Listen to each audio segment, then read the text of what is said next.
नमस्कार दोस्तों, study with Dev channel में आपका स्वागत। दोस्तों, पिछली वीडियो में हमने मुहावरा एवं लोकोक्तियों को देखा था। आज हम देखते हैं रस किसे कहते हैं तथा रस के प्रकार कौन कौन से हैं, इस पे चर्चा करते हैं।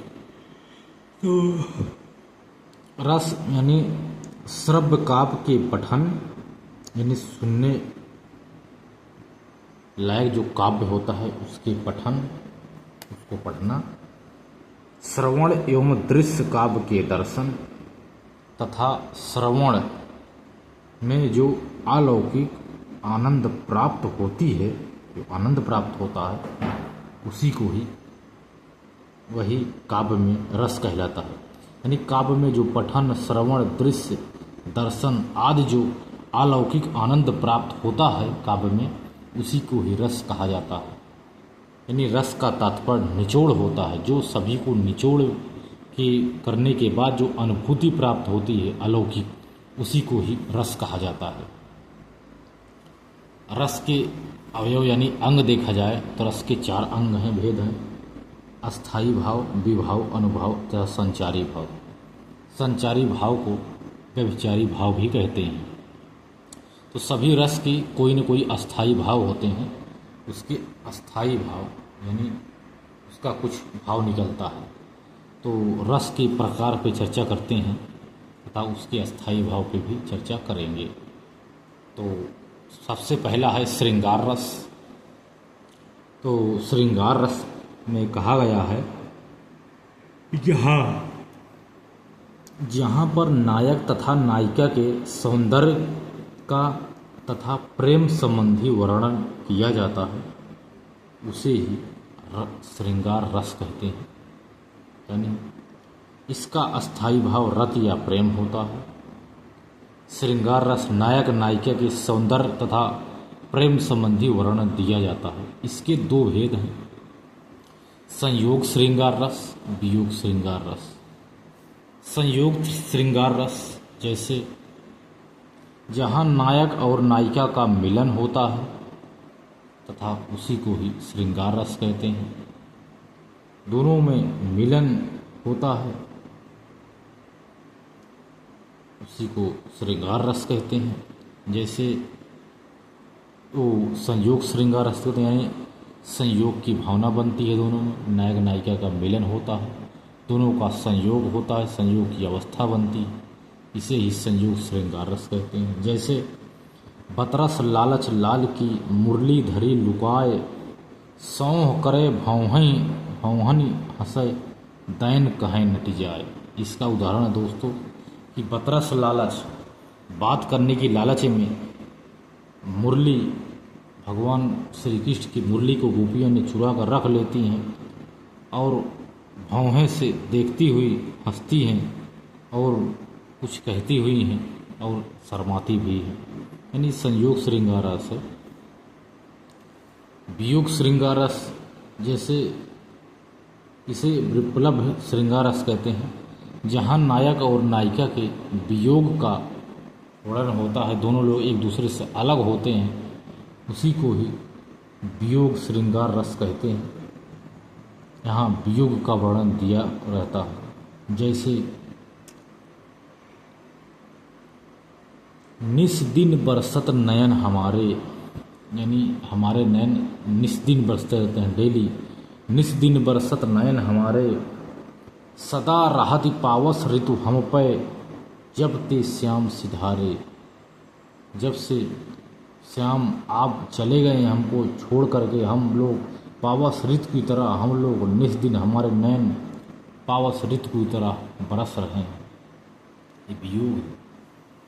इसके बाद देखते हैं हास रस। हास रस का स्थायी भाव होता है हास, यानी हंसना।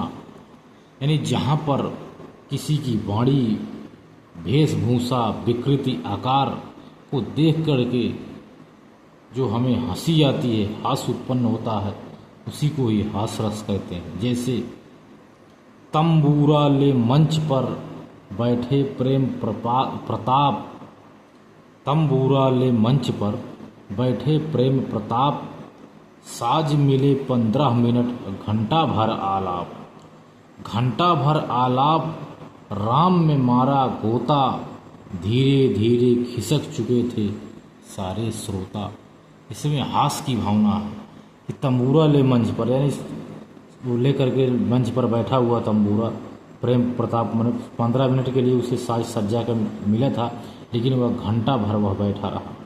देख करके मज़े मज़े सब उससे ऊब जाते हैं। तो सभी जो देखने वाले हैं वो धीरे धीरे सभी श्रोतागण निकल जाते हैं। इसके बाद देखते हैं करुण रस। यदि करुण रस पर चर्चा करें तो जब किसी प्रिय व्यक्ति से हमेशा के लिए बिलगाव हो जाता है या मरण हो जाता है, उसी को ही करुण रस कहते हैं। करुण रस का अस्थाई भाव होता है शोक। जैसे शोक बिकल सब रोम हिरानी, रूप सील बलु तेज बखानी, यानी सभी लोग एक दूसरे के बिकल में शोक मना करके रानियां रो रही हैं अपने पति की। तो यह है करुण रस। इसके बाद देखते हैं वीर रस किसे कहते हैं। वीर रस, वीर रस का स्थायी भाव होता है उत्साह। इसमें वीरता का वर्णन होता है। जो वीर रस है इसके 4 भेद हैं। जैसे पहला है युद्ध वीर। इसमें युद्ध स्थल में किसी वीर की वीरता का वर्णन होता है युद्ध वीर में, यानी किसी वीर की वीरता का वर्णन युद्ध स्थल में होता है, इसे युद्ध वीर रस कहते हैं।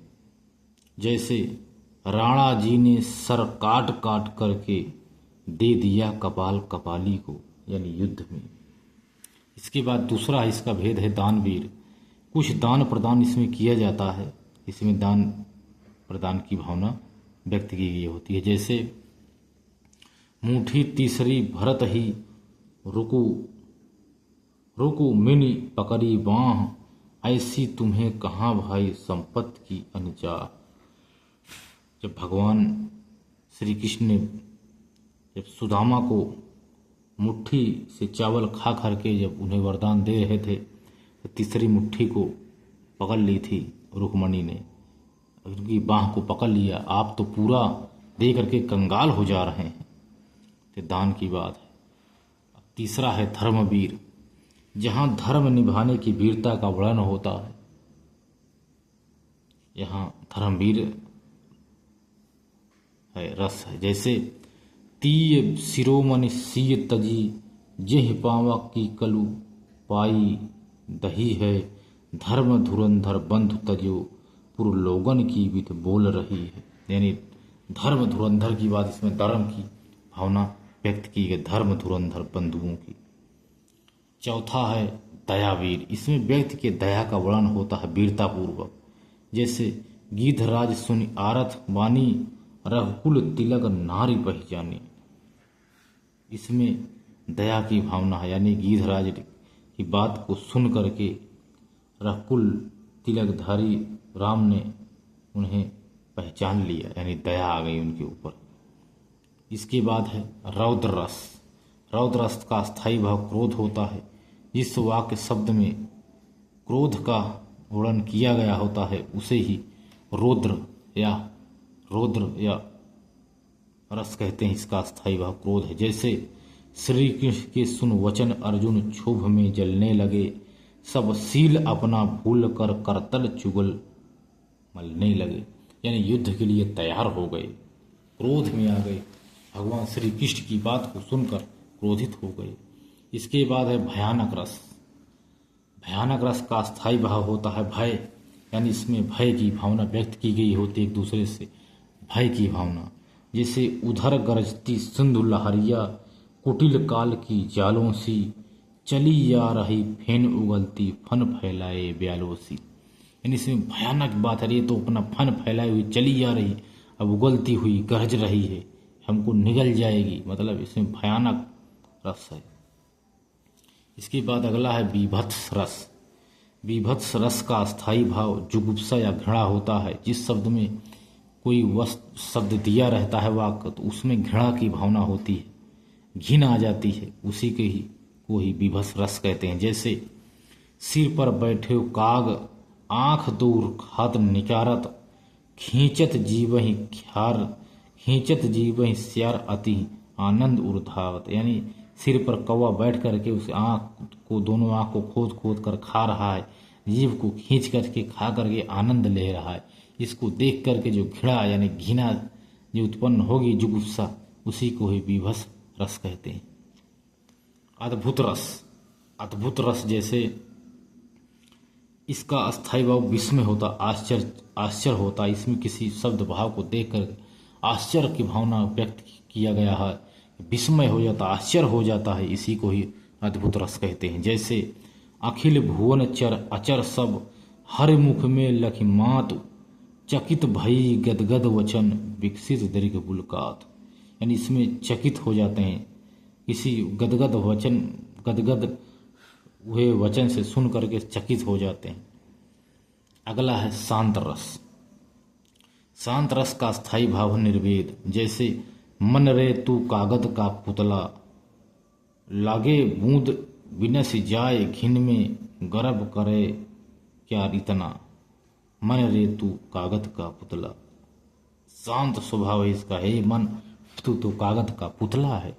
एकदम शांत मन से जहाँ जिस वाक्य में वर्णन किया गया रहता है, उसी को ही शांत रस कहते हैं। इसके बाद है वात्सल रस। वात्सल रस का स्थायी भाव है वात्सल। जैसे वात्सल प्रेम, यानी किलकत कान्ह गुटुरवन आवत, मणिमय कनक नंद के आंगन, बिंब पकड़ियो धावत। यानी आंगन में बालक खेल रहा है तो अपने परछाई को, बिंब को देख करके दौड़ दौड़ उसे पकड़ने की कोशिश कर रहा है, वह खेल रहा है, इसी को ही वात्सल रस कहते हैं। अगला है भक्ति रस। इसमें भक्ति भावना की व्यक्त की गई होती है। इसका स्थायी भाव है भगवत विषयगत अनुराग। तो जैसे राम जपू राम जपू बांवरे, घोर भव नीर निधि नाम निजे नाव। यानी भक्त की भावना का जिसमें वर्णन किया गया होता है, इसे ही भक्ति रस कहते हैं। तो दोस्तों, मिलते हैं और अगली बेहतरीन क्लास में। तब तक के लिए धन्यवाद।